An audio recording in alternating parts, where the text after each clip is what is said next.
Hello दोस्तों, स्वागत है आपका all thing but anime channel पर। तो आज हम बात करेंगे डेथ नोट एनीमे के बारे में। क्या होगा, यमराज की किताब किसी इंसान के हाथ लगी तो वो सबसे पहले बुरे लोगों को खत्म करेगा, और यही इस एनीमे में होता है। रियुक नाम का यमराज गलती से अपनी मौत की किताब धरती पर गिर देता है, और वो किताब एक इंटेलिजेंट बच्चे के हाथ लगती है जिसका नाम लाइट आगामी होता है। वो किस किस के नाम लिखता है और क्या करता है उस किताब के साथ, ये तो हमें इस एपिसोड को देखकर पता चलेगा। Episode 1 rebirth. तो चलिए शुरू करते हैं। कहानी की शुरुआत में हमें यमराज की दुनिया दिखाई जाती है, जहाँ पर रियुक नाम का यमराज बैठा होता है। वो अपने बाकी साथियों के साथ बात करने लगता है। रियुक पूछता है, क्या है ये? दूसरा शिनिगामी बोलता है, ये सोते हुए कंकालों की जोड़ी है। तभी उनका एक और साथी बोलता है, मैं जीत गया, बुरा मत मानना। उन्हें देखकर ऐसा लगता है जैसे वो सब कोई खेल खेल रहे हों। फिर वो रियुक से खेलने के लिए पूछते हैं और कहते हैं, कभी हमारे साथ भी खेल लिया करो। रियुक अकेला बैठा धरती की तरफ देख रहा होता है और अपने साथियों से कहता है, नहीं, मैं यही ठीक हूँ। फिर हमें बच्चे पढ़ते हुए दिखाई जाते हैं। तभी हम देखते हैं एक बच्चा अकेला खिड़की वाली सीट पर बैठा होता है। उसे देखकर ऐसा लगता है जैसे कोई दोस्त नहीं है उसका, क्योंकि सब आपस में बात कर रहे होते हैं, मगर वो चुपचाप खिड़की से बाहर देख रहा होता है। तभी उसका टीचर उससे पूछता है, यागामी क्या बात है, प्लीज उन सेंटेंसेस को ट्रांसलेट करो। यागामी उठकर किताब पढ़ने लगता है। वो कहता है, भगवान की आवाज का पीछा करो, फिर समंदर का आशीर्वाद पूरा हो जाएगा और फिर कोई तूफान नहीं आएगा। उसके बाद उसे घर जाते हुए दिखाते हैं। रास्ते में वो किताब पढ़ता हुआ जाता है। बैकग्राउंड में हमें क्राइम न्यूज सुनाई देती है। आज दिन में टोक्यो के शिबुया जिले में एक 25 साल की औरत की उसके पार्टनर ने गला काटकर हत्या कर दी। यागामी रोड पर रेड लाइट होने का इंतजार करता है। वो कहता है, दिन रात एक ही चीज बार बार।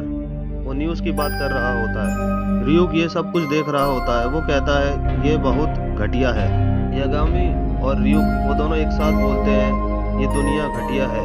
अगला दिन हमें क्लास में टीचर पढ़ाते हुए दिखाते हैं और बाकी दिनों की तरह यागामी खिड़की से बाहर देख रहा होता है। अचानक वो देखता है आसमान से एक किताब गिरती हुई दिखती है और वो किताब स्कूल के ग्राउंड में गिर जाती है। ये सब यागामी खिड़की से बाहर देख रहा होता है। कुछ ही देर में स्कूल की छुट्टी हो जाती है और बच्चे अपने घर जाने लगते हैं। फिर हम यागामी को देखते हैं, वो उसी तरफ देख रहा होता है जहाँ पर किताब गिरी होती है, और फिर वो जाकर किताब के पास खड़ा हो जाता है। आसपास देखता है, कोई उसे देख तो नहीं रहा, और फिर वो किताब को उठा लेता है। यागामी किताब के टाइटल को पढ़ता है जिस पर डेथ नोट लिखा होता है। वो कहता है, मौत की किताब। फिर वो उस किताब को खोलकर पढ़ता है जिसमें किताब के बारे में जानकारी लिखी होती है। किताब में लिखा होता है उसे कैसे इस्तेमाल करें। जिस इंसान का नाम इस किताब में लिखा जाएगा वो मर जाएगा। वो किताब को बंद कर वापस जमीन पर रख देता है और कहता है, क्या मजाक है। उसे लगता है ये कोई मामूली किताब है और वो वहाँ से जाने लगता है और चलते चलते खुद से बात करने लगता है किताब के बारे में। जिस इंसान का नाम किताब में लिखा जाएगा वो मर जाएगा, क्या मजाक है। फिर वो किताब की तरफ मुड़कर देखता है। तभी सीन रोड की तरफ शिफ्ट होता है। वो अपने घर जा रहा होता है और कहता है, सच में शायद मैं पागल हो जाऊंगा। तभी हम देखते हैं उसके हाथ में वही किताब होती है। इसका मतलब उसने वो किताब उठा ली थी बाद में। घर जाकर वो अपने रूम में पढ़ता है और किताब की पूरी जानकारी जानने की कोशिश करता है, जिसमें लिखा होता है, कुछ असर नहीं होगा जब तक टारगेट इंसान का चेहरा लेखक के दिमाग में ना हो। इसीलिए जिन लोगों के नाम एक जैसे हुए उन्हें कुछ भी नहीं होगा। अगर मौत की वजह इंसान का नाम लिखने के 40 सेकंड में लिखी गई तो जैसा लिखा है वैसा ही होगा। अगर मौत की वजह पक्की नहीं हुई तो इंसान हार्ट अटैक से मारा जाएगा। मौत की वजह लिखने के बाद अगले 6 मिनट और 40 सेकंड में मौत की डिटेल लिखना जरूरी है। यागामी खुद से बोलता है, मुझे लगता है इतनी पेचीदा शरारत बुरी नहीं है। उसे अभी भी उस किताब पर भरोसा नहीं होता कि कोई कैसे मर सकता है। उस किताब में कैसे किसी का भी नाम लिखकर कोई कैसे मर सकता है। फिर वो अपने बेड पर लेट जाता है और सोचने लगता है, उनका नाम लिखो और वो मर जाएंगे, मुझे तो नहीं लगता। फिर वो उस किताब को देखने लगता है और अचानक उठता है और उस किताब को खोलकर नाम लिखने की कोशिश करने लगता है। वो सोचने लगता है और कहता है, अगर कोई असल में मर गया तो क्या मैं खूनी कहलाऊंगा। वो हंसता है और फिर कहता है, नहीं हो सकता, ये कभी नहीं होगा। टीवी पर क्राइम न्यूज बताई जा रही होती है और जिसने क्राइम किया होता है उसके बारे में जानकारी दी जा रही थी और उसकी तस्वीर दिखाते हैं। यागामी टीवी में न्यूज देखने लगता है और फिर उसी हत्यारे का नाम लिख देता है। उसके बाद वो घड़ी में टाइम देखने लगता है और कहता है, एक हार्ट अटैक 40 सेकंड में आएगा। फिर वो इंतजार करने लगता है उसकी न्यूज का कि वो कैसे मरा, जिससे कि उसे यकीन हो सके इस किताब के बारे में। कोई खबर न आने के कारण उसे यकीन हो जाता है ये किताब नकली है और टीवी बंद करने लगता है। तभी अचानक खबर आती है उस हत्यारे की हार्ट अटैक से मौत हो गई। ये सुनकर यागामी चौंक जाता है और उसे यकीन हो जाता है ये किताब असली है। वो बोलता है, मर गया, और किताब की तरफ देखने लगता है और कहता है, ये नहीं हो सकता, ये पक्का एक इत्तेफाक है। तभी उसकी माँ उसे आवाज लगाती है, लाइट 6:30 बजने वाले हैं, क्या आज तुम तुम्हारी एक्स्ट्रा क्लास नहीं है? लाइट ट्यूशन जाने की तैयारी करने लगता है और वो उसी किताब के बारे में बात करने लगता है। वो बोलता है ये एक और बार टेस्ट करने लायक है। वो ट्यूशन में ये सोचता रहता है अगर वो मरे ये मुमकिन है कि उनकी मौत के बारे में बात होगी। वो कहता है मुझे एक जल्दी रिजल्ट चाहिए।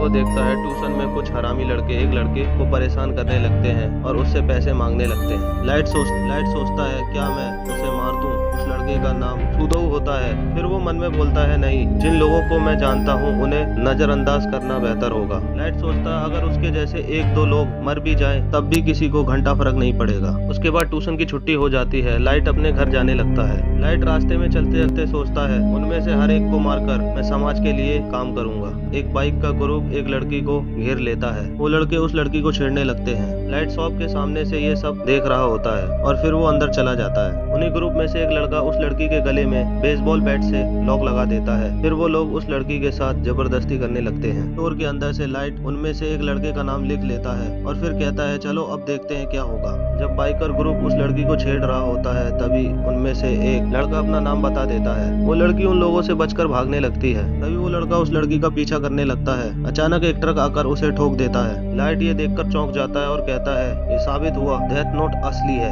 रियुक नर्क से ये सब कुछ देख रहा होता है। वो बोलता है मुझे लगता है मुझे अब चलना चाहिए। रियुक के बाकी दोस्त बोलते हैं बाहर जा रहे हो रियुक, तुम जहाँ भी जाओ ये जगह बंजर है। रियुक बोलता है मेरी डेथ नोट गिर गई। बाकी के मौत के भगवान रियुक पर हंसने लगते हैं। वो कहते हैं तुमने सच में बड़ी गलती कर दी। तभी उनमें से एक बोलता है बूढ़े आदमी के पीछे तुमने एक और किताब भी तो छिपा रखी है ना, ये मत कहना कि तुमने वो दोनों गिरा दी। तभी एक और बोलता है क्या तुम जानते हो कि तुमने वो कहाँ गिराई? रियुक कहता है इंसानों की दुनिया में। वो सब चौंक कर कहते हैं क्या? फिर हम देखते हैं एक बहुत बड़ी खाई दिखाई जाती है और वही इंसानों की दुनिया में जाने का रास्ता होता है। रियुक उसमें छलांग लगा देता है। फिर हमें टोक्यो शहर दिखाया जाता है जहाँ पर रियुक उड़ता हुआ जा रहा होता है लाइट के घर और बहुत तेज बारिश हो रही होती है। लाइट भी घर आ गया होता है। उसकी माँ उसका स्वागत करती है और बोलती है तुम घर जल्दी आ गए लाइट, और उससे उसका टेस्ट का रिजल्ट मांगती है। रिजल्ट को देखकर उसकी माँ बोलती है दोबारा नंबर 1 और वो खुश हो जाती है। लाइट अपने रूम में चला जाता है। लाइट की माँ उससे पूछती है क्या तुम्हें कुछ चाहिए? लाइट बोलता है मैं जो चाहता हूँ वो मेरे पास है। लाइट जल्दी से अपने कमरे का दरवाजा लॉक कर लेता है और किताब निकालता है और लाइट ने बहुत सारे नाम लिख दिए थे उस किताब में और हंसने लगता है। तभी अचानक पीछे से किसी की आवाज आती है। वो कहता है लगता है तुम्हें ये किताब पसंद आई। लाइट तेजी से पीछे मुड़कर देखता है। वो और कोई नहीं रियुक होता है। लाइट रियुक को देखकर डर जाता है और चिल्लाने लगता है। ये सब देखकर वो कुर्सी से नीचे गिर जाता है और उसकी तरफ देखने लगता है। रियुक लाइट से पूछता है तुम चौंक क्यों गए मुझे देखकर? जिसने वो किताब गिराई वो मैं ही हूँ रियुक, एक यमराज। जो भी मैंने देखा उसे तुम पहले से ही जानते हो कि वो कोई मामूली किताब नहीं है। लाइट रियुक को देखकर शांत हो जाता है और कहता है एक यमराज? खड़ा होकर बोलता है मैं चौंका नहीं हूँ रियुक, दरअसल मैं तुम्हारा ही इंतजार कर रहा था। रियुक ये सुनकर थोड़ा चौंक जाता है। लाइट कहता है मैंने सोचा नहीं था कि यमराज की किताब असली है, लेकिन इसके परिणाम देखने के बाद अब मुझे पूरी तरह से यकीन है। रियुक लाइट से बोलता है तुमने सच में हैरान कर दिया। मैंने सुना है कि डेथ नोट पहले भी इंसानों की दुनिया में कई बार आई है, लेकिन तुम सिर्फ 5 दिन में इस हद तक इसका इस्तेमाल करने वाले पहले इंसान हो।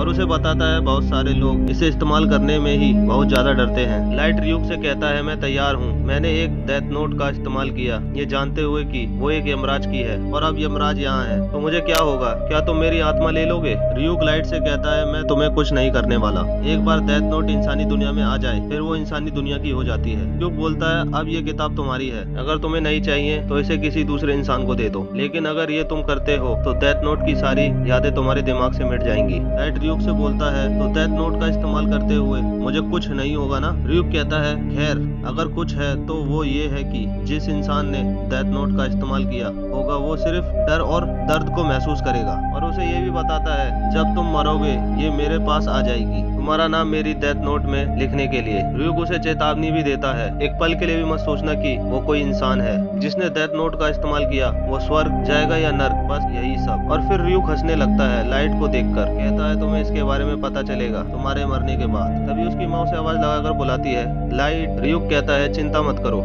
लाइट दरवाजा खोलता है। उसकी माँ उसके लिए कुछ सेब लेकर आई होती है और उससे पूछती है तुम्हारे कमरे में इतना अंधेरा क्यों है? लाइट एक चीज नोटिस करता है रियुक को उसके अलावा और कोई नहीं देख सकता। रियुक कहता है वो किताब असलियत में मेरी है और क्योंकि तुम उसे इस्तेमाल कर रहे हो इसलिए सिर्फ तुम ही मुझे देख सकते हो। बेशक मेरी आवाज इसे भी सिर्फ तुम ही सुन सकते हो। दूसरे शब्दों में एक रिश्ता इंसान लाइट और रियोग यमराज के बीच। फिर रियोग सेब खाने लगता है। वो कहता है मजा आ गया। लाइट रियोग से पूछता है तुमने मुझे क्यों चुना। हम देखते हैं रियोग बड़े मजे से सेब खा रहा होता है। रियोग बोलता है इंसानी दुनिया में सेब कमाल के हैं। लाइट कहता है मेरे सवाल का जवाब दो। रियोग बोलता है मैंने तुम्हें नहीं चुना, मैंने बस किताब गिरा दी। तुम सोचते हो तुम्हें इसलिए चुना गया क्योंकि तुम स्मार्ट हो। अपनी खुशामद मत करो, ऐसा कुछ भी नहीं है जैसा तुम सोच रहे हो। इसलिए मैंने इसे इंग्लिश में लिखा, इंसानी दुनिया की सबसे मशहूर भाषा में। लाइट गुस्से में बोलता है तुमने गिराई ही क्यों। रियोग बोलता है मैं इसे क्यों गिराऊंगा, क्योंकि मैं बोर हो गया था। लाइट ये सुनकर चौंक जाता है और कहता है बोर। रियोग लाइट को बताता है सच तो ये है कि यमराज के पास इन दिनों बहुत वक्त है। या तो वो बस सो रहे होते हैं या जुआ खेल रहे हैं। अगर दूसरे तुम्हें डेथ नोट में नाम लिखते हुए देखते हैं वो कहेंगे तुम इतनी मेहनत किसके लिए कर रहे हो और तुम पर हंसेंगे। दूसरे यमराजों के नाम लिखना काम नहीं करेगा। मैंने सोचा कि मेरा खुद का यहाँ आना ज्यादा मजेदार होगा। रियोग डेथ नोट को खोलकर देखता है, उसमें बहुत सारे नाम लिखे होते हैं और लाइट से पूछता है लेकिन तुमने उस इंसान की मौत की वजह लिखी जिसकी ट्रक से टक्कर लगी थी। लाइट रियोग को बताता है बिना मौत की वजह लिखे वो बस हार्ट अटैक से मारा जाएगा। ये डेथ नोट की सबसे बढ़िया बात है। रियोग लाइट उससे कहता है मुझे बस अपराधियों के नाम लिखने हैं और धीरे धीरे मैं बुरे लोगों को खत्म कर दूंगा। रियोग उससे पूछता है इसका फायदा क्या है। वो कहता है कोई भी बेवकूफ पता लगा सकता है अगर कोई भी बुरे आदमियों को खत्म करेगा तो। लाइट कहता है मैं चाहता हूँ दुनिया मेरे अस्तित्व के बारे में जाने कि कोई है जो उन पर फैसला सुना रहा है। रियोग पूछता है लेकिन फैसला सुनाने में क्या फायदा, ये क्यों करना है। लाइट बोलता है मैं भी बोर हो गया हूँ। ऐसे पहले इस पर यकीन नहीं था लेकिन इस डेथ नोट के पास लोगों को लुभाने की सुपर नेचुरल पावर है, उन्हें जो इसे इस्तेमाल करना चाहता है। हम देखते हैं लाइट बारिश में किसी गली से गुजर रहा होता है और वो कहता है मैंने 2 लोगों को मार दिया। लाइट बोलता है इंसानी जिंदगी को इतने हल्के में लेना सही नहीं है। क्या लोगों का ऐसा फैसला करने का मेरे पास हक है। कहता है मैं गलत हूँ, मैंने इसके बारे में हमेशा सोचा। ये दुनिया सड़ गई है, सड़े हुए लोगों को मरना ही होगा। लाइट खुद से कहता है किसी न किसी को ये करना ही होगा। क्लास में बैठे बैठे यही सब सोच रहा होता है अगर डेथ नोट किसी और के हाथ में लग गई तो क्या वो इस दुनिया से बुरे लोगों को मिटाने की ठानते हैं। बिल्कुल नहीं, असल में सिर्फ मैं ही ये कर सकता हूँ और मैं ये करूंगा। डेथ नोट के साथ मैं दुनिया को बदलूंगा और वो सभी क्रिमिनलों का नाम लिखता है। एक एक कर बुरे लोग मरने लगते हैं और धीरे धीरे उनकी संख्या कम हो जाती है। वो उन्हें उनके कर्मों के हिसाब से सजा देता है। सच में अपने पापों के लिए सजा मिलनी चाहिए। वो हार्ट अटैक से मारा जाएगा। जो लोग बदतमीज थे या दूसरे लोगों को परेशान करते थे वो आराम से मिट जाएंगे बीमारी एक्सीडेंट से। लाइट रियोग से कहता है और मैं ईमानदार दयालु लोगों की एक नई दुनिया बनाऊंगा। रियोग बोलता है फिर सिर्फ तुम ही आखिरी इंसान होगे इस धरती पर। लाइट बोलता है तुम क्या कह रहे हो। रियोग मैं शायद सबसे बढ़िया सबसे होशियार स्टूडेंट हूँ जापान में। और तभी लाइट बोलता है मैं बनूंगा नई दुनिया का भगवान। रियोग कहता है मैं ये सब जानता था, इंसान सच में दिलचस्प होते हैं। वो कहता है आपको क्या लगता है कि लाइट का सपना पूरा होगा